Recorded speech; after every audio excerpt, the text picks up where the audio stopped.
Oke, kembali lagi bersama kami di sini di kelompok dari sistem operasi untuk cloud computing.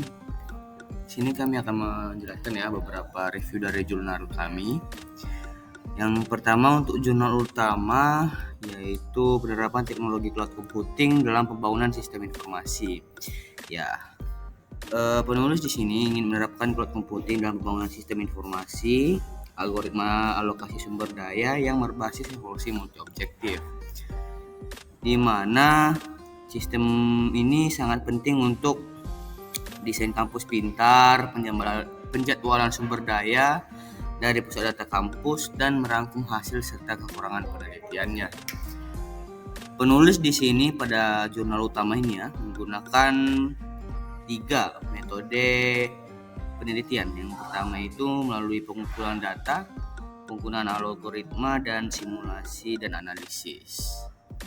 Selanjutnya di sini ada hasil dari langkah-langkah penelitian sebelumnya. Dapat dilihat di sini bahwa dari langkah-langkahnya tadi ya didapatkan ada teknologi komputasi awan, Internet of Things, algoritma sumber daya, dan beberapa lainnya sampai menghasilkan dua hasil eksperimen dan analisis. Yang pertama itu untuk algoritma alokasi mesin virtual yang dimana terdapat 20 server virtual serta variasi mesin virtual sampai dari 10 hingga 60. Nah, sedangkan hasil eksperimen yang kedua dengan dinamis mesin virtual itu menghasilkan tingkat kesalahan SLA yang lebih rendah dan menunjukkan dampak yang kecil pada kinerja layanan aplikasi. Oke, selanjutnya kita masuk ke kekuatan dan kelemahannya ya. Dari jurnal ini ada 4. Yang pertama itu untuk kekuatannya, dia ini mencakup berbagai aspek. Lalu ada penggabungan algoritma evolusi multi objektif, serta penelitian yang ini pada jurnal utama itu didukung oleh eksperimen simulasi yang memadai. Nah, dari nomor 3 itu saya tahu, jadi nomor 4 ada nih penelitian yang memiliki relevansi praktik yang tinggi, terutama dalam konteks pengembangan kampus cerdas.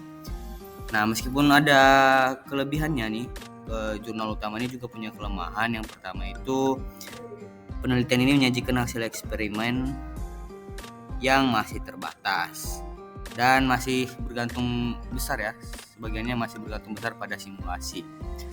Selanjutnya, dia ini tidak terfokus pada aspek teknis seperti algoritma, alokasi, dan penjadwalan. Nah, yang terakhir itu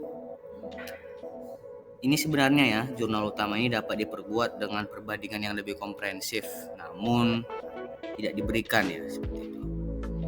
Terakhir itu dari makalah ini kita bisa menyimpulkan bahwa makalah ini berfokus untuk algoritma data center dan teknologi cloud computing, yang dimana informasi dibentuk untuk mewujudkan berbagai informasi pertukaran dan integrasi informasi kampus cerdas. Selanjutnya akan dilanjutkan oleh teman saya, Priti Singgam. Baiklah, di sini saya Priti Singgam akan mereview jurnal pembanding 1, di mana judul yang kami ambil adalah Analisis Pemanfaatan dan Implementasi Cloud Computing Layanan Infrastruktur di Platform Microsoft Azure. Nah, si penulis bertujuan untuk menganalisis penggunaan layanan infrastruktur cloud computing di Microsoft Azure dan juga membandingkan performa serta biaya operasional antar sistem on-premise. Nah, untuk implementasi server, di mana server akan beroperasi selama 24 jam, server ini tentu saja memerlukan komponen tambahan seperti ruang data center, jaringan internet, perangkat jaringan, dan sistem keamanan. Nah, dari implementasi tersebut, kita temuilah 3 metode ataupun langkah penelitian yang penulis tulis di sini, seperti metode pengumpulan data, metode analisis, dan juga metode perancangan.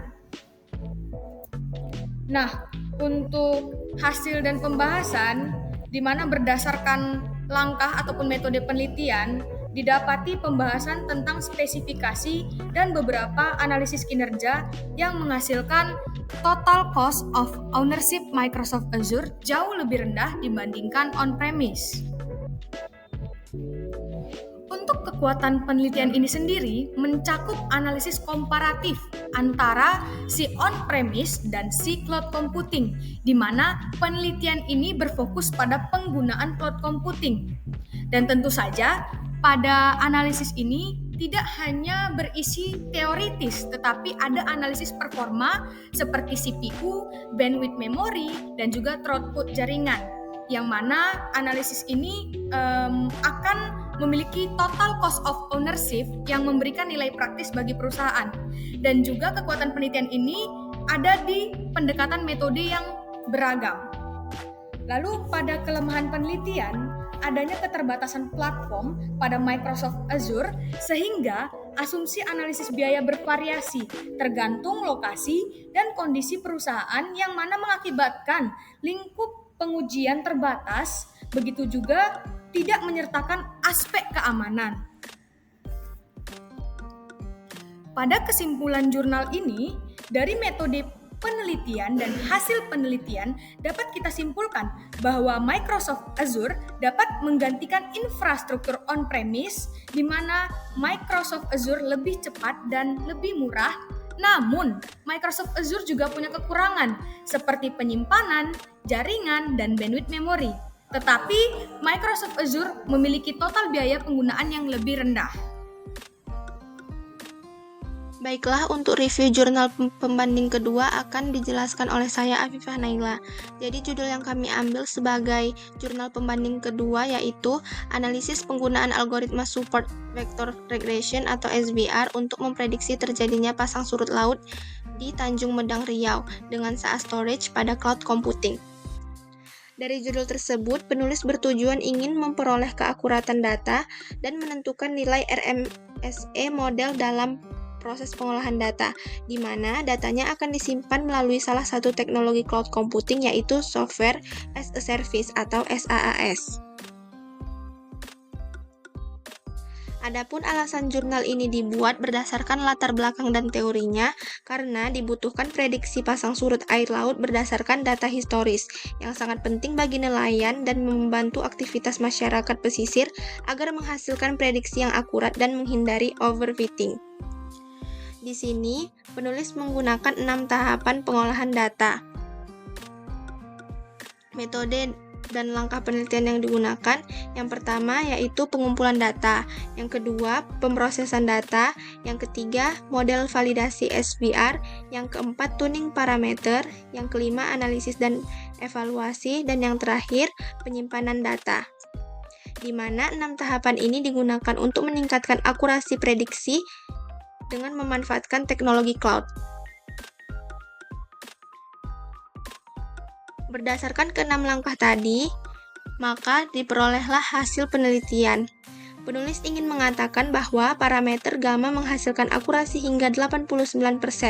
Model SVR menunjukkan nilai R kuadrat terbaik sebesar 0,451896 yang menunjukkan bahwa model ini cukup baik untuk memprediksi pasang surut air laut. Model SVR diunggah ke AWS S3 Bucket wilayah Asia dengan akses publik. Masyarakat dapat mengakses dataset prediksi pasang surut melalui otorisasi akun. Namun, data tidak dapat diedit atau diproses untuk menjaga keamanan dan akurasi kumpulan data. Penelitian ini juga memiliki kekuatan dan kelemahan. Untuk jurnal ini terdapat 5 kekuatan, yaitu jurnal ini menggunakan metode terkini, seperti Support Vector Regression atau SVR. Yang kedua, penelitian ini memanfaatkan cloud computing. Yang ketiga, penelitian ini melakukan studi kasus secara relevan langsung pada masyarakat lokal. Yang keempat, penelitian ini menggunakan dataset yang besar sehingga memiliki dasar yang kuat. Dan yang kelima, evaluasi model yang jelas. Dari 5 kelebihan, terdapat 5 kelemahan juga, di mana kekurangan pertama yaitu dengan studi kasus yang dilaksanakan langsung di perairan Tanjung Medang, maka penelitian ini terbatas di daerah itu saja dan tidak berlaku secara universal. Selanjutnya, adanya keterbatasan penggunaan parameter yang fokus pada tuning parameter gamma tanpa penggunaan parameter lain yang mungkin akan memberikan hasil prediksi yang lebih baik.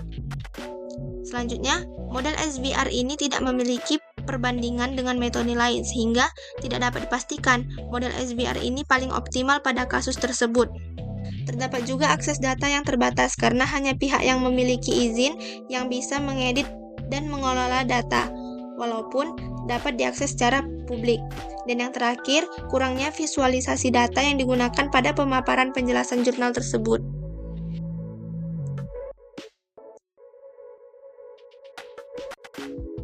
Kesimpulan yang dapat diambil dari jurnal ini yaitu model prediksi pasang surut air laut dengan support vector regression atau SVR bekerja cukup baik. Hasil terbaik didapat setelah penyesuaian parameter gamma dengan nilai gain 100 dan RMSE 0,451896 menunjukkan akurasi model yang baik. Data pelatihan dan pengujian disimpan di AWS S3 Bucket wilayah Asia, diatur sebagai objek yang bisa dipublikasikan dengan izin, sehingga tetap aman dan autentik. Jadi, kesimpulan yang dapat kami ambil setelah mereview ketiga jurnal tersebut adalah, dari ketiga jurnal, yang paling relevan dengan implementasi cloud computing adalah jurnal utama yang berjudul Penerapan Teknologi Cloud Computing dalam Pembangunan Sistem Informasi, yang membahas penggunaan cloud dalam manajemen kampus pintar dan algoritma alokasi sumber daya. Jurnal pembanding satu yang berjudul Analisis Pemanfaatan Cloud di Microsoft Azure lebih fokus pada performa dan biaya cloud dibandingkan sistem on-premise. Jurnal pembanding 2 yang berjudul Analisis Algoritma SVR untuk Prediksi Pasang Surut menyoroti cloud sebagai solusi penyimpanan untuk analisis data spesifik. Ketiganya menunjukkan keunggulan cloud dalam manajemen data dan fleksibilitas aplikasinya di berbagai bidang. Saran yang dapat kami berikan setelah melakukan review jurnal yaitu untuk penelitian selanjutnya adalah agar lebih banyak studi kasus dilakukan untuk memahami penerapan cloud computing di berbagai sektor, terutama di institusi pendidikan dan industri. Kolaborasi antara akademisi, praktisi, dan penyedia layanan cloud sangat penting untuk menciptakan solusi yang inovatif dan efektif. Dengan demikian, pemahaman tentang tantangan dan manfaat cloud computing dapat ditingkatkan. Selain itu, perhatian khusus harus diberikan pada keamanan dan privasi data dalam penggunaan cloud computing. Penelitian tentang pengelolaan data yang aman dan bertanggung jawab sangat diperlukan agar teknologi ini dapat dimanfaatkan secara optimal, memberikan manfaat yang besar bagi masyarakat dan organisasi di masa depan. Baiklah, sekian presentasi CJR dari kelompok kami. Maaf apabila terdapat kesalahan dan kekurangan. Terima kasih. Wassalamualaikum warahmatullahi wabarakatuh.